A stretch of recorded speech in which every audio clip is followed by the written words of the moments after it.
warahmatullahi wabarakatuh. Waalaikumsalam warahmatullahi wabarakatuh. Alhamdulillahirobbilalamin wassalatu wassalamu ala asyrofil anbiya'i wal mursalin wa ala alihi washabihi wasallam.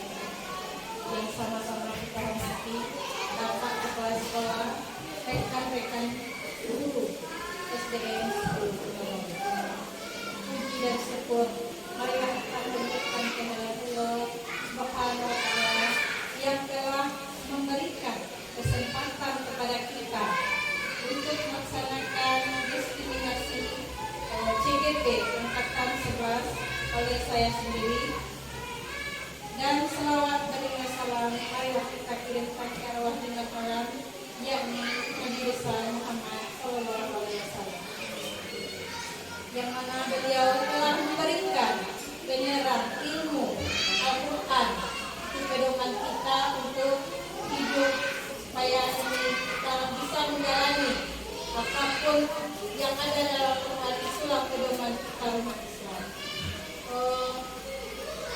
Demikian cukup sekian penerima. Kami lanjutkan dengan aksi nyata saya CGP angkatan 11 dari Kemaris SPD. Aksi nyata 1.4 yaitu budaya positif, yaitu menyebarkan pemahaman dan penerapan pengalaman budaya positif, yang mana budaya positif itu adalah salah satu cara yang efektif yang mana siswa-siswa kita mendapatkan nilai-nilai yang positif yang bisa dia terapkan dalam kehidupannya. Apabila budaya positif itu kita terapkan di sekolah kita, insya Allah siswa kita akan memiliki karakter yang baik yang akan merubah hidupnya mencapai kebahagiaan mereka sendiri. Kemudian di sini ada konsep inti budaya positif. Yang pertama, perubahan paradigma belajar. Perubahan paradigma belajar ini sesuai dengan Ki Hajar Dewantara, yaitu berpusat pada murid, yang mana murid merupakan inti dari pembelajaran kita. Kita tidak boleh memaksakan, guru tidak boleh memaksakan sesuatu kepada guru tidak boleh memaksakan sesuatu kepada muridnya tidak sesuai kehendak guru dalam pembelajaran. Namun murid ada kodrat Allah dan kodrat zaman yang mereka miliki. Kita harus sesuai dengan Ki Hajar Dewantara itu. Kemudian di sini ada disiplin positif. Disiplin positif yang mana kita sebagai guru harus menjadi contoh tauladan terlebih dahulu oleh siswa kita, di mana kita menerapkan disiplin yang positif, baru nanti mungkin siswa kita bisa mencontoh dari kita. Kemudian nilai-nilai kebajikan, yang mana nilai-nilai kebajikan ini sudah ada di sekolah kita, seperti membuang sampah pada tempatnya, saling menghormati, saling menghargai sesama, gotong royong. Kemudian ada kebutuhan dasar manusia, yang mana setiap manusia itu memiliki kebutuhan. Kemudian ada motivasi perilaku manusia, yang mana di sini kita sebagai manusia harus memotivasi. Kemudian ada posisi kontrol guru. Posisi kontrol guru ini yang mana kita sebagai guru harus bisa mengontrol diri supaya tidak langsung memarahi siswa. Harus dulu kita kontrol dulu. Kemudian ada keyakinan kelas, yang mana keyakinan kelas ini adalah suatu kesepakatan siswa di dalam kelas apa yang mereka inginkan. Apabila mereka melanggar, mereka yang menentukan.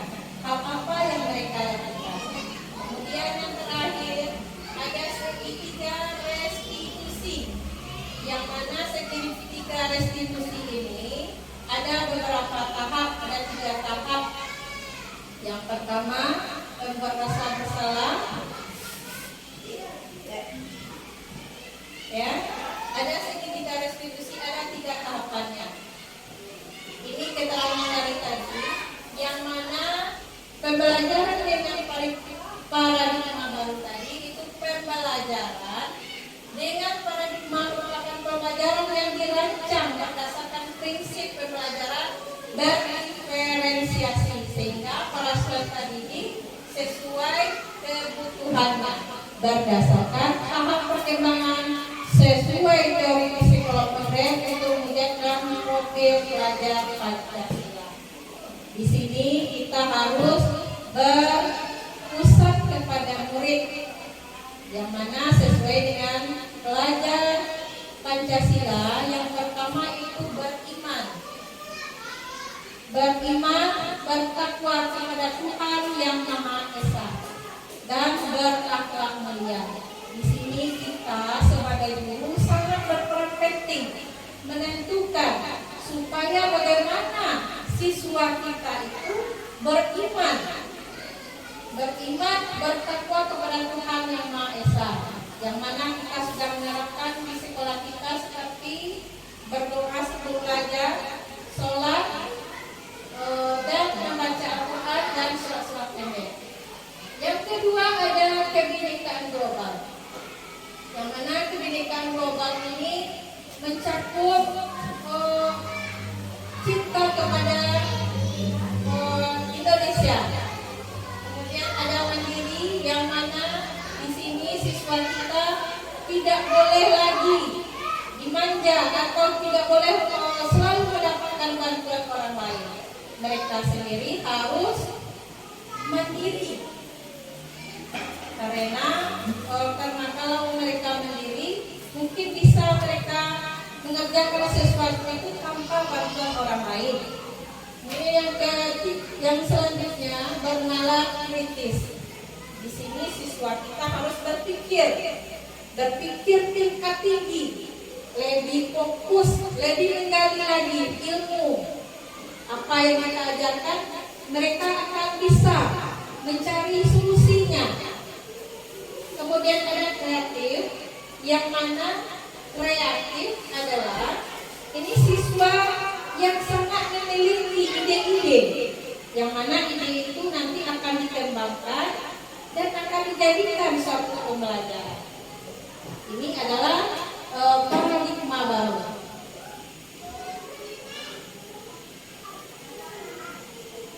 Kemudian ada miskonsepsi tentang teori kontrol. Di sini kita seorang guru, pasti kita manusia biasa, memiliki emosi dan memiliki pendapat. Di sini kita sebagai guru, yang pertama ilusi dulu mengontrol murid. Di sini kita sebagai guru tidak hanya mendidik, tetapi apapun yang terjadi dengan murid kita harus dulu mengontrol. Kita kontrol dulu, kita berikan pemahaman kepada mereka. Kemudian selanjutnya ilusi bahwa kritik dan membuat rasa bersalah mampu menguatkan karakter. Apabila siswa kita melakukan suatu kesalahan, kita mampu mengkritiknya dan mampu membuat dia mampu menguatkan karakter mereka.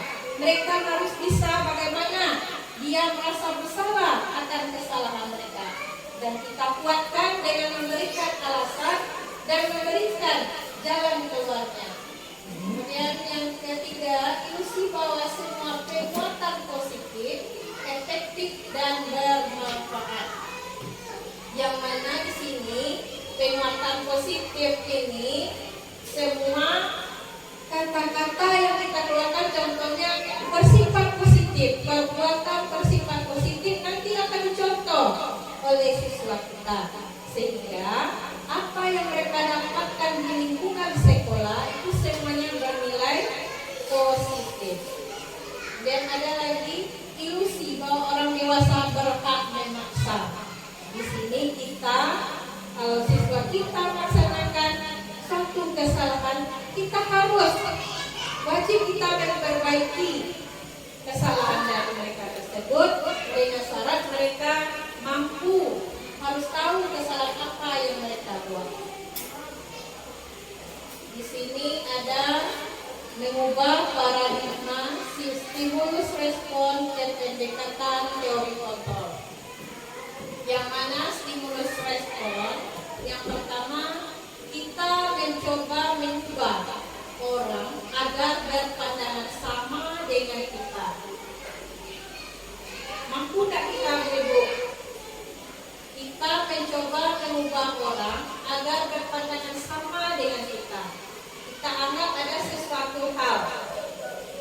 Mungkin di sini pendapat orang berbeda-beda ya, Bu? Ya. Ya, Pak? Nah, mungkin tidak harus sama. Namun ada beberapa orang mungkin sependapat dengan kita, tapi kita harus mencoba merubah kalau itu yang baik. Ya, Pak Ibu? Kalau itu baik, kita harus bisa. Kemudian yang kedua, perilaku buruk dilihat sebagai suatu kesalahan. Apakah kesalahan itu sesuatu yang buruk, Bapak Ibu? Kesalahan itu merupakan suatu pembelajaran yang mana kita harus bisa mengubah kesalahan menjadi kebenaran. Kita harus sadar dulu apa yang kita lakukan kesalahan kita itu kita perbaiki dengan cara harus kita perbaiki kesalahan tersebut. Yang selanjutnya, orang lain bisa mengontrol saya. Bisa nggak orang lain mengontrol kita, Pak Ibu? Bisa, Buna? Coba pendapat Buna. Kalau dari pendapat saya, dari atas itu saya mendengar dari sana. Pertama, kita mencoba mengubah orang agar berpandangan sama dengan kita. Kalau seperti ini, Bu, kita itu nampaknya kalau di sini itu sekarang kita kurikulum merdeka. Kalau kurikulum merdeka ini nampaknya itu kita tidak boleh memaksa orang lain kayak kita sendiri. Tapi walaupun seperti itu, kita harus dulu seperti kita musyawarah, ada yang lain dengan kita harus menghargai. Nanti baru kita proses mana yang benar, itulah yang kita akan ikuti. Kemudian perilaku buruk lihat sebagai suatu kesalahan. Seperti ini, kalau perilaku buruk itu kalau kita lihat tentu ya tidak tentu suatu kesalahan. Tetapi kita walau itu salah, kita harus membenahi dengan cara baik, cara musyawarah, gimana kesalahannya. Seperti kita mengambil rambut dalam tepung, rambut keluar, tepung tidak tertumpah, seperti itulah. Kemudian orang lain bisa mengontrol saya, gitu. Orang lain itu juga bisa mengontrol kita kalau pendapatnya sama dengan kita. Kemudian kita juga lihat tentang apa dia bisa mengontrol kita. Kalau dia bisa mengontrol kita dengan tingkah laku yang baik, dengan akhlak yang baik, tujuannya juga baik, mungkin bisa. Tapi kalau seandainya orang lain itu bisa mengontrol saya untuk yang tidak baik, yang negatifnya mungkin tidak bisa. Nah, sekian, terima kasih. Assalamualaikum warahmatullahi wabarakatuh. Waalaikumsalam warahmatullahi wabarakatuh. Jadi stimulus respon yang 1, 2, 3 mungkin itu pendapat dari Bu Aina, ya. Kita setuju ya Pak Ibu. Kemudian selanjutnya stimulus respon yang ketiga, keempat, pemaksaan ada pada saat bujukan gagal. Maksudnya apa ini? Kira-kira apa Ibu? Kami minta pendapat Bapak Kepala Sekolah. Terima kasih banyak atas waktu yang diberikan. Yang keempat ya, pemaksaan pada saat bujukan gagal. Kadang-kadang kita harus menghilangkan kekurangan kita. Contohnya pada saat kita memberikan sesuatu ke orang lain, tapi orang tersebut enggan menerima apa yang kita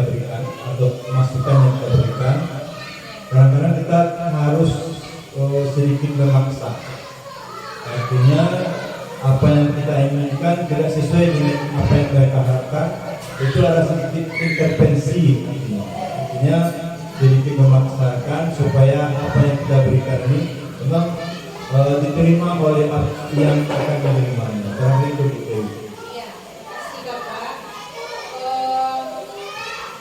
Ya, kita sepakat ya Pak Ibu, apabila sesuatu itu mungkin harus ada kalau tidak wajib, kalau tidak diwajibkan mungkin lalai itu ya Pak.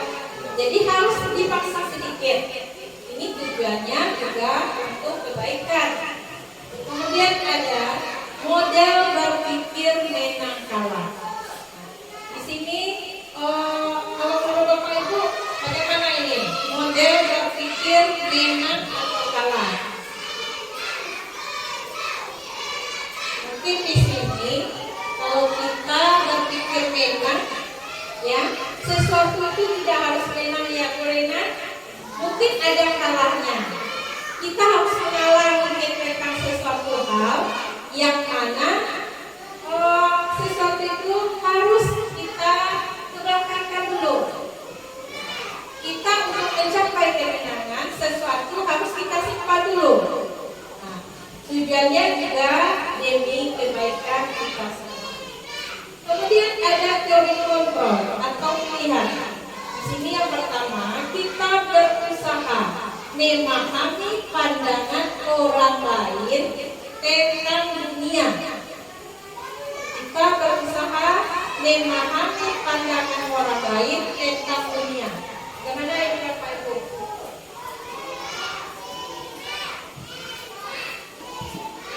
Dunia ini luas Bapak Ibu. Luas ya, yang mana kita harus sesuai dengan mengikuti zaman. Mungkin itu sekarang teknologi sudah canggih, jadi kita harus memahami pandangan orang lain, misalnya pembuatan kapal. Alhamdulillah kita semua sudah bisa ya Pak Ibu. Di sini kita harus mengikuti zaman, yang mana dunia itu semakin hari semakin maju. Jadi kita berusaha memahami pandangan orang lain, kita tidak boleh ketinggalan. Kemudian ada semua perilaku memiliki tujuan. Memang Kurena, semua perilaku memiliki tujuan.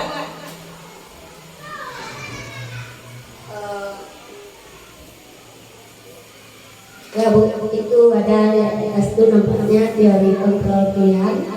Yang kedua, semua perilaku memiliki tujuan. Benar Bu? Kalau semua perilaku memang memiliki tujuan. Tapi kalau bagi saya Bu, kalau tentang akhlak ini Bu, seperti zaman sekarang, Kurikulum Merdeka ini merdeka. Merdeka itu artinya kita sudah merdeka, tidak ada paksaan lagi. Kalau saya lihat tentang akhlak, memang tujuannya baik. Seperti anak-anak kita di sekolah itu, SD, SMP, SMA, itu kalau tingkah lakunya tidak baik, dilanjutkan juga dihargai oleh budak sekolah. Kalau bagi saya itu rasanya Bu, kalau seperti itu sangat bertentangan dengan agama. Mana yang dikatakan yang baik tadi dan mana dikatakan buruk? Apa sebab Bu? Karena anak-anak itu menilai kalau seperti ini tingkah laku saya juga dihargai. Sama saja kehidupan saya dengan dia. Jadi apalah artinya sama itu? Kalau bagi saya itu semua perilaku memiliki tujuan. Memang tujuannya kan adalah baik, tetapi nampaknya kalau sekarang Bu sangat bertentangan dengan agama. Karena di Sumatera Barat ini Bu, umumnya agama kita mungkin ada 100%. Kalau bagi saya itu sangat bengkel saya aja. Walaupun anak itu taman dihargai di sekolah lagi, nah itu kalau bagi saya itu kurang lah. Nah, memang itu dari pemerintah itu baik kan. Tapi kalau akhlaknya sudah seperti itu, kita hargai, kita sekolahi, apalah artinya anak-anak yang belum mendapat seperti itu. Berarti biasa-biasa saja itu. Sekian, terima kasih. Assalamualaikum warahmatullahi wabarakatuh. Terima kasih Bu Rina. Di sini mungkin ya Bu, kalau sesuatu perilaku yang mana perilaku tersebut kita anggap negatif di kampung, mungkin suatu hal yang bertentangan dengan agama, apakah kita lihat tujuannya dulu? Kalau udah melenceng dari agama itu udah pasti tujuannya tidak baik. Namun sekarang itu dianggap perilaku yang menyimpang itu kita wajib di sini memperbaiki.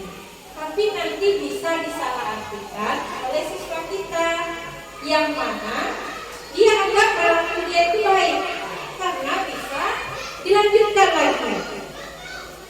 Walaupun dia sudah melakukan kesalahan, namun ini bisa, misalnya udah berhenti sekolah karena sesuatu hal yang melanggar agama, namun bisa sekolah lagi. Mungkin tujuan pemerintah tidak adanya pengurusan sekolah, namun di segi agama kita sangat bertentangan. Saya setuju dengan Mbak Ina. Kemudian Bu, ada lagi. Kalau bagi saya itu anak yang bikin seperti itu. Kalau menurut ajaran agama Islam kita kan, dinikahi aja. Ya. Jadi walaupun dia mau sekolah nggak sekolah, itu tergantung sama dia. Kalau masih pemerintah untuk menghargai untuk sekolah, itu apa artinya Bu? Kalau kita masuk tes PNS, kalau dia masih gadis itu dites itu Bu. Jadi tidak ada artinya tes itu. Padahal dia kelas 6 itu atau SD sudah seperti itu perbuatannya. Jadi hancurlah sekolah itu. Terima kasih. Iya, ya memang begitu ya Rena, saya setuju juga. Kita seharusnya lagi mengontrol. Kita mulai dulu dari keluarga ya Bu. Kita pantau zaman sekarang memang rentan dengan perilaku yang menyimpang. Jadi di sini peran orang tua, guru, masyarakat sangat penting supaya anak kita atau siswa kita terkontrol. Kita tidak harus misalnya orang tua memaksakan tidak boleh keluar rumah, tidak begitu. Kita beri dia pandangan, kita beri dia nasihat, kemudian tingkatkan keagamaannya. Menurut saya begitu Rena. Misalnya zaman sekarang ini keagamaan mungkin anak-anak kita udah sibuk dengan HP. Nah sekarang kita kontrol. Kalau patut dia mengaji, kita suruh ngaji. Malam-malam anak SMA itu kan dia bebas ya Bu. Tapi malamnya kalau di rumah itu urusan keluarga. Nah bagaimana kita mengontrolnya? Kalau di sekolah kita sebagai guru, kalau kita tingkat SD ya anak ada HP. Kalau tingkat dari SMA SMP itu ada yang menggunakan HP mungkin. Jadi kita sebagai guru juga wajib mengontrol bagaimana siswa-siswi kita itu tidak terjerumus ke jurang kematian, sebab mereka merupakan generasi yang memiliki cita-cita, harapan orang tua. Jadi itu yang itu. Kemudian hanya Anda yang bisa mengontrol diri Anda. Bagaimana ini Bapak sekolah mungkin bisa memberikan pencerahan. Hanya Anda yang bisa mengontrol diri Anda. Teori kontrol dengan hanya Anda mengontrol diri Anda. Yang penting mengetahui di tempat diri kita sendiri. Kontrol maksudnya kan mengendalikan. Yang bisa mengendalikan atau yang bisa mungkin barangkali yang bisa mengontrol kita sendiri itu diri kita sendiri yang tahu. Artinya kontrol ini juga menyangkut dengan seperti yang juga disampaikan oleh tadi. Ini menyangkut dengan iman kita masing-masing. Bahwasanya di samping kita meyakini ada dua malaikat yang selalu mencatat kegiatan kita setiap hari, setiap saat, dan itulah kontrol yang sebenarnya. Jadi kita itu kalau melakukan sesuatu, tentu kita berpikir dulu apa efeknya, apa akibatnya dan sebagainya. Itu di segi secara alamiah. Kalau secara keagamaan kita selalu meyakini setiap kegiatan kita ada yang mengawasi kegiatan kita. Apapun yang kita lakukan nanti akan ada pertanggungjawabannya. Bahkan itu dulu. Terima kasih Bapak. Ya mungkin di sini memang itu kita lagi ke agama wajah Pancasila, bertakwa kepada Tuhan Yang Maha Esa. Kita tahu betul bahwa di sisi kiri, sisi kanan ada malaikat yang bisa mencatat perbuatan kita. Kemudian dalam politika juga kita harus tahu apa yang kita lakukan itu baik atau buruk. Jadi kalau kita melakukan sesuatu yang baik, mungkin kita bisa melanjutkan. Tapi apabila sesuatu yang tidak baik kita lakukan, kita kontrol diri kita supaya tidak terlanjur melakukan suatu kesalahan. Kemudian ada kolaborasi dan konsensus menciptakan pilihan-pilihan baru. Di sini kolaborasi, di sini berarti bekerja sama ya Pak Ibu. Kemudian bekerja sama menciptakan pilihan-pilihan baru. Misalnya di sekolah kita, kalau ada ide-ide, kita tentu kerjasama dulu ya Pak dengan Bapak Kepala Sekolah, dengan rekan sejawat, dengan warga sekolah, termasuk dengan lingkungan sekolah kita, komite. Kita kolaborasi, apa yang harus kita lakukan, apa pilihan kita untuk memperbarui mungkin sekolah-sekolah kita, supaya anak-anak nyaman dalam belajar dan anak-anak merasa senang sekolah, dianggap sekolah ini rumah, nyaman ya. Kemudian ada model berpikir menang-menang. Di sini berpikir menang-menang ini kita harus berpikir, harus menentukan kemenangan dengan sifat tidak menyalahi orang lain atau tidak ingin menang sendiri mungkin. Kemudian di sini Bapak Ibu, disiplin positif. Yang mana disiplin positif yang pertama dalam budaya kita, makna kata disiplin telah berubah menjadi sesuatu yang dilakukan seseorang pada orang lain untuk mendapatkan kepatuhan. Kita cenderung menghubungkan disiplin dengan ketidaknyamanan. Di sini disiplin itu sesuatu yang harus tepat. Begitu Bapak Ibu, tidak boleh melanggar.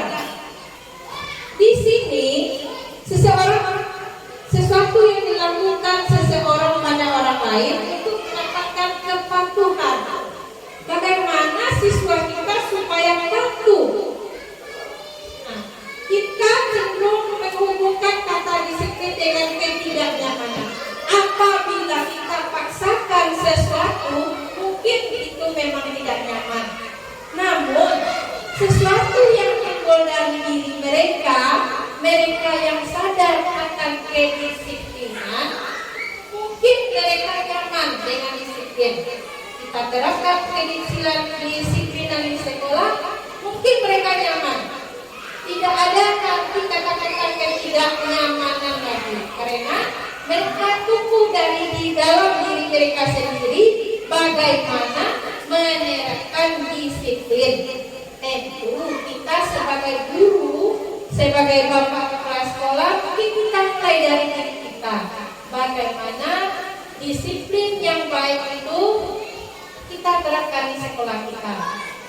Misalnya guru tepat waktu masuk jam pelajaran. Nah, mungkin itu.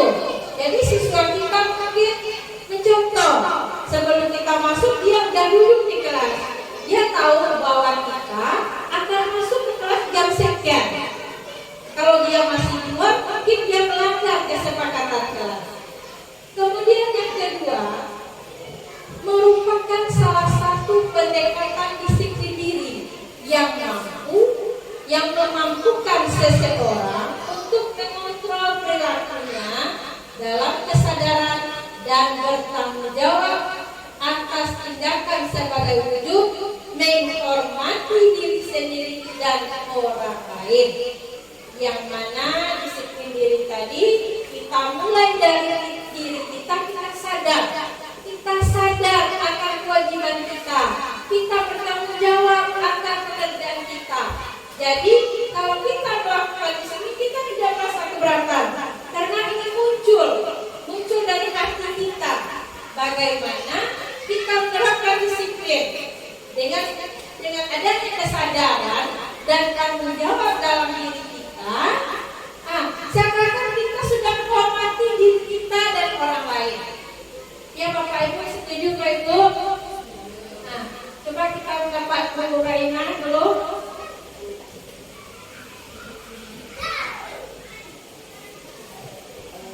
Ya Bu, ini tadi yang nampaknya disiplin ini Bu bisa terwujud, bisa kita praktekkan. Ya disiplin diri sendiri dulu, baru disiplin orang lain. Sebab kalau kita tidak disiplin diri kita sendiri, kita yang disiplin orang lain, itu yang di depan aja Bu. Kalau di belakang tidak terlaksana, karena diri dia sendiri tidak disiplin, apalagi orang lain. Jadi kalau kita ingin dihargai sama orang, hargai diri sendiri dulu, baru dihargai sama orang lain. Terima kasih. Ya, kita sepakat ya Pak Ibu bahwa disiplin kita mulai dari kita tahu kesadaran kita untuk melakukan sesuatu hal yang baik dan bertanggung jawab sesuatu apa yang kita perbuat. Seakan kita bisa menghormati diri kita sendiri dulu. Seakan juga menghormati orang lain. Di sini sebagai pendidik tujuan kita adalah menuntun murid untuk memiliki disiplin diri. Ini kita tekankan ya Bapak Ibu, kita harus melaksanakan disiplin positif dengan disiplin diri dulu, sehingga mereka bisa berperilaku yang mengacu pada nilai-nilai kebajikan universal dan memiliki motivasi intrinsik bukan ekstrinsik. Di sini ada nilai-nilai kebajikan, nilai-nilai yang disepakati bersama, lepas dari suku bangsa, agama, bahasa maupun latar belakang. Yang mana contoh nilai kebajikan institusi organisasi, yaitu yang pertama profil pelajar Pancasila, yaitu beriman bertakwa kepada Tuhan yang Maha Esa, berakhlak mulia, berkebinekaan global, gotong royong, mandiri, kreatif dan bernalar kreatif. Di sini nilai kebajikan sudah nampak ya Bapak Ibu, karena kita sudah memakai kurikulum Merdeka, kita wajib memiliki kebajikan. Yang mana yang pertama itu tadi beriman dan bertakwa. Alhamdulillah kita sudah menerapkan, dan berakhlak mulia. Yang mana siswa kita mungkin sudah bisa menerapkan seperti saling membantu teman. Kalau ada bencana ya Bu, kemarin kita menyumbang ya. Kemudian mungkin itu salah satunya. Apabila teman yang mungkin tidak punya pensil, mungkin dipinjamkan, itu sudah merupakan akhlak mulia ya Pak Ibu. Kemudian berkebinekaan global, gotong royong. Di sini sudah siswa kita sudah mulai bekerja sama. Sudah kita didik dari SD bagaimana yang bekerja sama, yang gotong royong itu saling bahu membahu. Jadi kalau gotong royong kita laksanakan dan kita terapkan dalam diri siswa kita, nanti kalau dia udah berpikir udah dewasa, mungkin sesuatu hal yang tidak bisa mereka kerjakan sendiri, mereka bawa musyawarah. Tidak hanya melaksanakan kehendak pada orang lain. Karena kita dari kecil sudah menanamkan sifat gotong royong. Misalnya dalam musyawarah itu kita sudah menerapkan di SD. Kemudian mandiri ini contohnya kelas 1 kita, alhamdulillah masih sudah tidak dibunuh oleh orang tuanya. Kemudian kreatif. Di sini mana siswa kita sudah menampilkan kemarin kreativitasnya. Ada peringatan HUT RI kemarin tingkat nagari ya Pak Ibu. Kemudian dan bernalar kritis. Mungkin ini untuk kelas tinggi ya, kelas 456, yang mana berpikir kritis, bernalar kritis ini sudah memecahkan permasalahannya karena sudah bisa mencari solusinya. Kemudian ada Ibu Primarius program. Di sini ada toleransi. Ini contoh nilai kebajikannya Bapak Ibu suatu organisasi, rasa hormat, integritas, mandiri, menghargai, antusias, empati, kemewahan, kreativitas, kerjasama, percaya diri, dan komitmen. Kemudian ada nilai kebajikan, keterampilan hidup, life skill, yaitu dapat dipercaya, lurus hati, pendengar yang aktif, tidak merendahkan orang lain, dan memberikan yang terbaik dari diri. Kemudian yang keempat ada kebutuhan dasar manusia. Kita makhluk sosial ini memiliki berbagai kebutuhan. Ada berapa kebutuhan? 5. Kebutuhan dasar manusia adalah segala sesuatu yang kita lakukan untuk mendapatkan apa yang kita inginkan. Seluruh tindakan yang kita lakukan memiliki tujuan tertentu, dan semua usaha terbaik yang kita lakukan adalah dalam rangka agar kebutuhan dasar kita terpenuhi dengan baik. Yang mana? Yang pertama, kebutuhan dasar manusia yang pertama adalah bertahan hidup. Nah, bagaimana kalau kita bertahan hidup ini, kita membutuhkan apa saja kira-kira? Ya, rumah, ya, tempat tinggal kita, makanan untuk kita menjadi energi, ya, tempat tinggal, keamanan, kesehatan misalnya ada bidang puskesmas ya di tempat kita, keamanan mungkin ada Kamtibmas di Nagari, mungkin itu yang kebutuhan dasar pertama. Yang kedua, kasih sayang dan rasa diterima.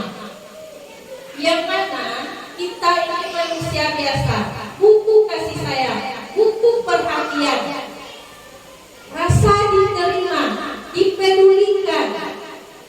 Jadi di sini kasih sayang dalam keluarga kita dulu, dalam keluarga kita itu kalau sudah ada kasih sayang antara orang tua dan anak, misalnya mungkin anaknya lari yang negatif. Jadi itu mereka, mungkin perlu, ya, bagaimana Bu? Ada sedikit dulu ya. Rasa diterima, dipeduli. Itu berapa itu Bu? Kedua dalam kasih sayang dan diterima.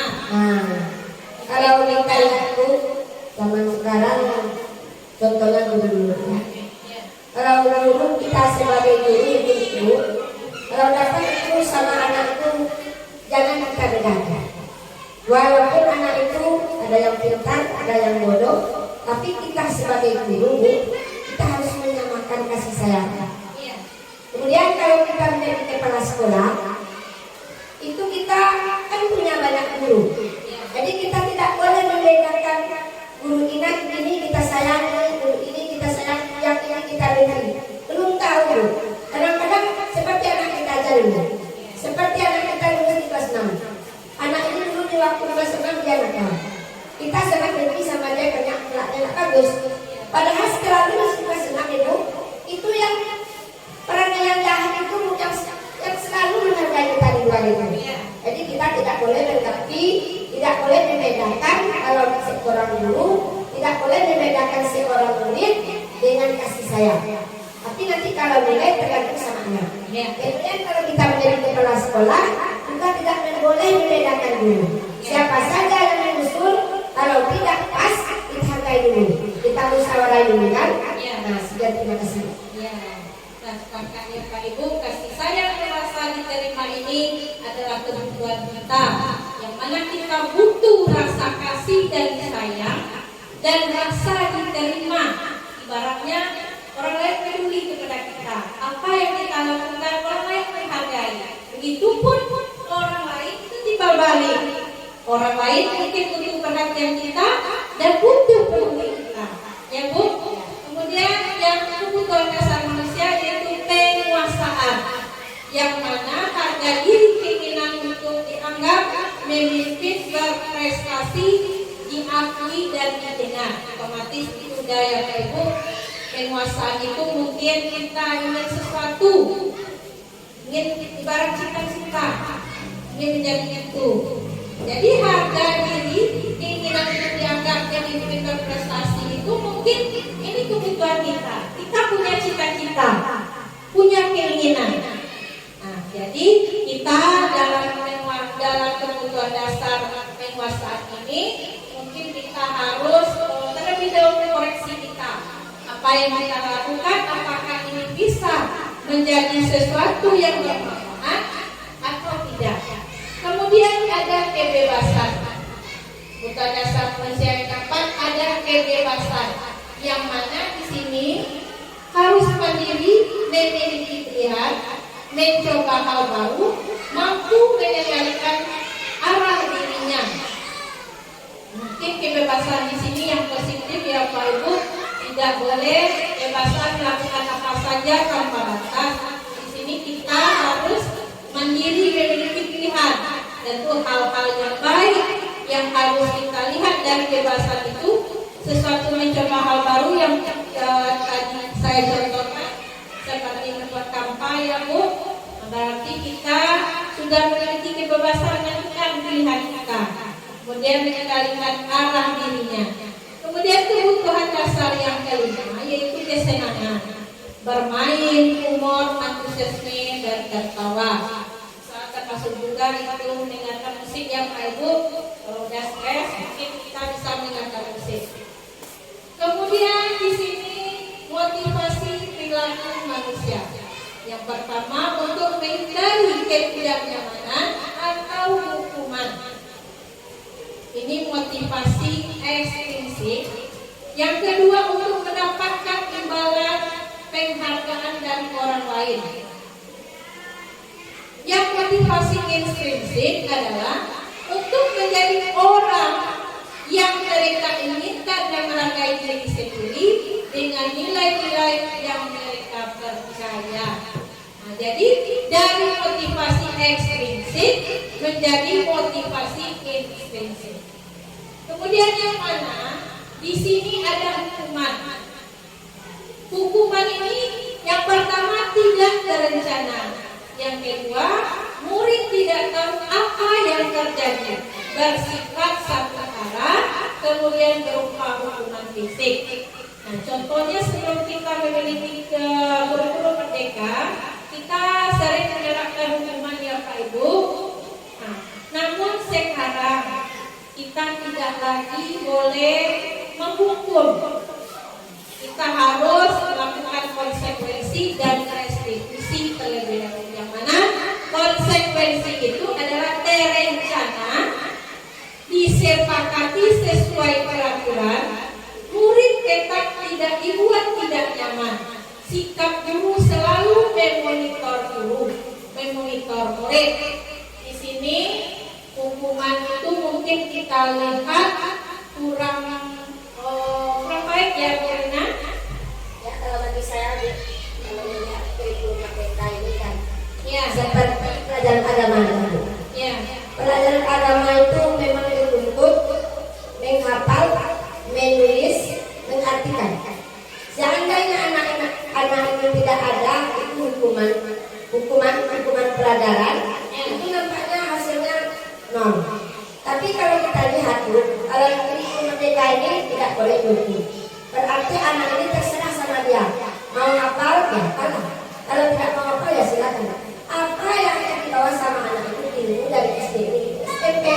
Padahal dalam tes apa namanya itu Bu? Yang kemarin itu ASN. Nah, kalau kita lihat soalnya ASN itu bukan agama, yang umum dulu. Matematika aja anak itu tidak kenal, tidak bisa. Nah, padahal sekolah kita itu tergantung sama itu nilainya. Nah, itu apa hasilnya itu Bu? Maka enggak apa lagi yang namanya kan? Nah itu. Jadi kalau seperti agama Bu, sekarang kita boleh hukumannya kan hukum yang senang. Seperti dia membersihkan musala. Musala itu dari ibadah Bu. Jadi rasanya kan ada hukuman Bu. Membersihkan contohnya WC. WC itu siapa yang mau air di sana? Kan dia tidak. Kan itu.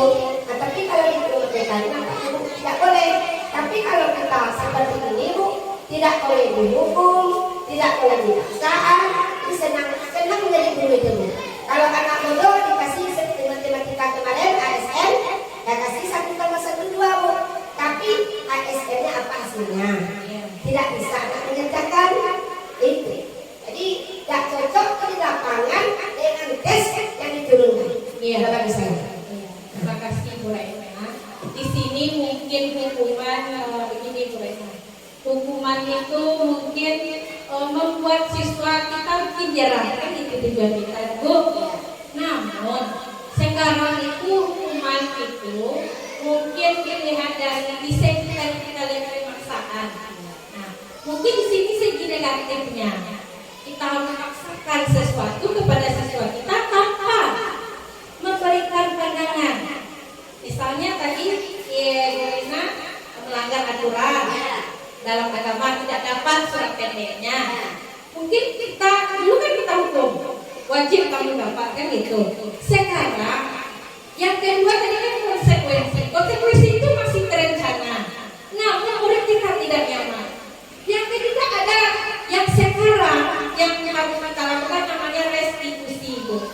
Yang mana restitusi ini kita tanamkan kesadaran dalam diri murid kita terlebih dahulu bahwa ayat yang mereka hafal ini berguna. Mungkin begitu kira-kira Raina. Ya, kalau melihat zaman sekarang Bu, apalagi zaman sekarang adalah zaman HP ya. Saya sudah mencoba juga, sudah 18 tahun saya menjadi guru agama Bu. Kalau kita biarkan dengan kurikulum merdeka, menanti kesadaran dia sendiri hasilnya nol. Ada belum terterap sama kita. Mudah-mudahan besok itu kita berdoa bersama, mudah-mudahan ada kesadaran anak itu supaya tidak dihukum lagi kan. Ya, terima kasih. Sama-sama berdoa ya Bu. Karena kurikulum ini kita harus melaksanakan. Mungkin kita harus memakai apa-apa yang ada dalam kurikulum tersebut, walaupun kadang siswa kita tidak memahami dari hal itu. Nah, mungkin itu kita lihat segi negatif dan positifnya ya Bu. Dulu waktu SD saya kalau nggak dapat dijewer, kita wajib harus takut. Sekarang mungkin tumbuhkan dulu dari kesadaran manusianya dan siswanya. Nah, mungkin itu ya Bu. Kemudian ada 5 posisi kontrol. Yang pertama namanya penghukum. Nah, itu tadi kalau seorang melakukan suatu kesalahan kita hukum. Kemudian yang kedua ada pembuat merasa bersalah. Kita bikin, kita tanya dulu, apakah sesuatu hal yang mereka perbuat itu yang baik atau tidak? Berarti dia merasa dulu, apakah dia merasa bersalah karena melakukan sesuatu hal yang mereka perbuat atau tidak? Nah, kemudian ada merasa teman. Kita ajak, ayo. Kemudian ada pemantau. Pemantau itu kita tinjau, kenapa mereka melakukan hal itu? Mengapa sampai mereka berbuat begitu? Kemudian disinilah yang wajib kita sebagai guru yang ada posisi kontrol yang terakhir yaitu manajer. Manajer di sini yang mana harus melakukan setelah melakukan sesuatu supaya bagaimana siswa itu bisa merubah dari hal yang tidak baik menjadi baik. Di sini ada contoh penerapan 5 posisi kontrol. Yang pertama, kasus siswa tidak memakai atribut lengkap saat upacara. Yaitu yang pertama hukumannya hormat pada bendera selama 1 jam. Yang kedua, membuat merasa bersalah. Beberapa kali ibu atau bapak harus memberitahu kamu selalu saja mengecewakan bapak ibu bapak. Kemudian yang ketiga, teman, ayo dong ikuti aturan sekolah. Tolong bapak ibu atau bapak ya, sekali ini ya sudah lain kali jangan seperti ini. Ini teman. Kemudian ada pemantau. Kamu sudah melanggar peraturan sekolah, kamu tahu konsekuensinya. Setelah upacara kamu beli atribut ke koperasi dan jangan ulangi lagi. manajer, apakah kamu tahu kesalahanmu? Kira-kira bagaimana kamu memperbaiki kesalahanmu? Kemudian, di sini Bapak Ibu, posisi kontrol apakah aku? Saya kecewa sekali dengan kamu. Karena punya tidak, posisi kontrol apa? Berbuat rasa bersalah. Jadi salah satu contohnya kata-kata yang kita ucapkan, saya kecewa sekali dengan kamu. Jadi siswa tersebut akan merasa bersalah apa yang mereka lakukan. Kemudian posisi kontrol yang kedua, posisi kontrol apakah aku? Kamu tidak pernah benar melakukannya. Kira-kira apa Pak Ibu? Kamu tidak pernah benar melakukannya. Masih perhukum. Berarti di sini kamu tidak pernah benar melakukannya. Berarti anak ini istilahnya udah ada dalam dirinya, oh ini ada hukuman berupa hukuman. Kemudian yang selanjutnya, posisi kontrol apakah aku? Apa rencanamu untuk menyelesaikan masalah ini? Ini manajer yang bersih, enggak? Mungkin ini mencari solusi. Kemudian, ayolah lakukan dengan Bapak Ibu ya. Ini teman.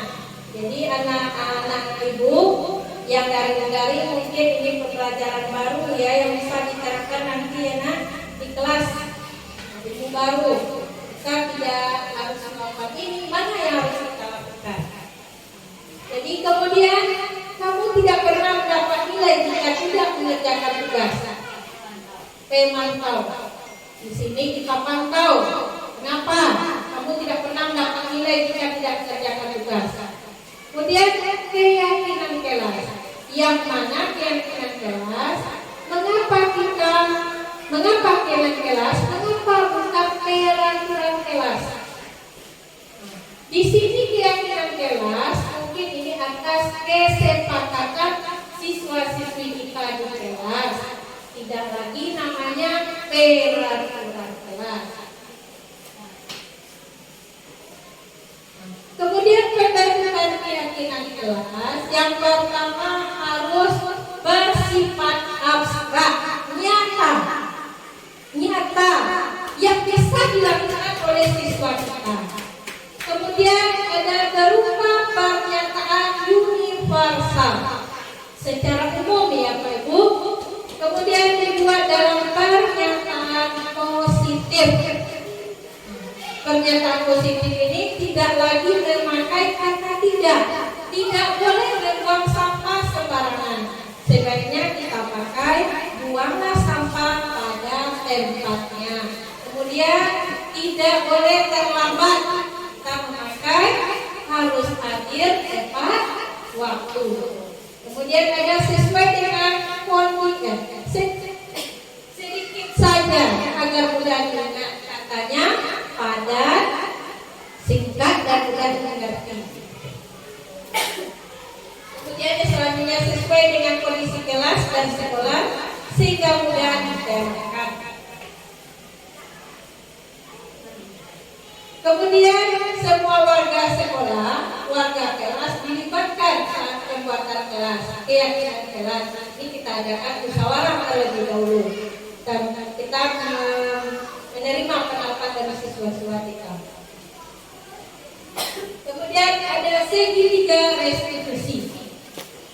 Di sini suatu proses dialog yang dijalankan oleh guru agar dapat menghasilkan murid yang mandiri dan bertanggung jawab. Yang mana segitiga restitusi yang pertama adalah menstabilkan identitas. Kita stabilkan diri kita dulu, kita stabilkan siswa kita dulu. Kemudian validasi tindakan yang salah. Yang ketiga menanyakan keyakinan.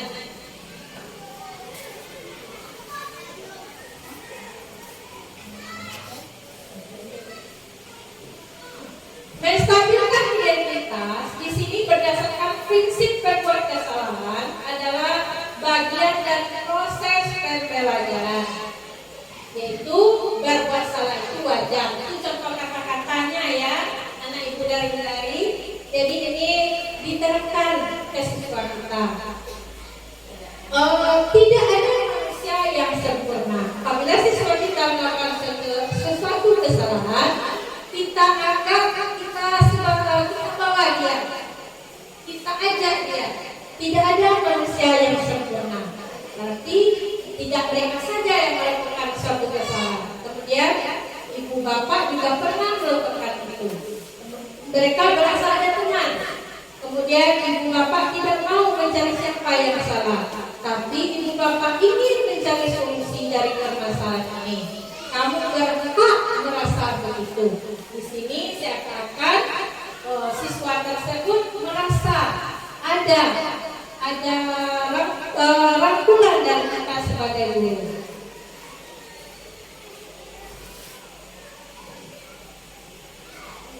Kemudian validasi tindakan yang salah, yang mana berdasarkan prinsip setiap perilaku berupaya memenuhi suatu kebutuhan tertentu. Yaitu kamu pasti punya alasan mengapa melakukan hal itu. Padahal kamu bisa melakukannya lebih dulu dari dia. Kemudian kamu patut bangga karena telah memenuhi sesuatu yang penting buatmu. Kemudian kamu melakukan karena mempertahankan sesuatu yang penting bagi kamu. Di sini validasi tindakan yang salah tadi, kita harus mengapa alasan siswa kita berbuat begitu. Nah, lanjut Bu. Menanyakan keyakinan berdasarkan prinsip teori kontrol bahwa pada dasarnya kita termotivasi secara intrinsik. Apa keyakinan kelas kita? Berarti kita sudah memiliki keyakinan di kelas, bagaimana supaya tidak dilanggar oleh siswa kita? Kita tanyakan. Kemudian nilai-nilai apa yang telah disepakati bersama? Berarti yang mereka sepakati itu apa? Kemudian seperti apa gambaran sebuah kelas yang ideal buat kamu? Kamu ingin menjadi orang seperti apa? Nah, jadi kita menanyakan keyakinan mereka, keyakinan dari diri mereka. Nah, ingin seperti apa mereka? Nah, di sini ada contoh penerapan segitiga restitusi. Ya, lanjut. Kemudian di sini penutup yaitu dalam penerapan program budaya positif, hendaknya guru memiliki standar kepribadian profesional dan sosial yang baik di mana guru mampu merefleksi dirinya dalam posisi kontrol saat ini. Bagaimana perjalanan dirinya sebagai anom atau manajer yang menuntun murid-muridnya menjadi insan yang mandiri, merdeka dan bertanggung jawab. Ini sesuai dengan tugas kita juga sebagai guru dan panutan bagi siswa-siswi kita. Tidak hanya pengajar kita di sekolah, kita juga harus mendidik. Kita mulai dari kita berikan contoh dulu, yang mana kita harus memiliki pribadi yang baik, harus jadi profesional. Apa tugas kita sebagai guru itu? Kita harus profesional dan sosial yang baik, memiliki hubungan yang baik itu bagi sesama guru maupun kepala sekolah maupun siswa-siswi kita dan lingkungan masyarakat. Kemudian guru mampu merefleksikan dirinya dalam posisi kontrol saat ini. Kita harus memiliki umpan balik. Kita koreksi diri kita. Apapun diri kita harus melakukan sesuatu hal yang baik. Demikian saja Bapak Ibu penjabaran saya. Kalau ada salah dan jaga saya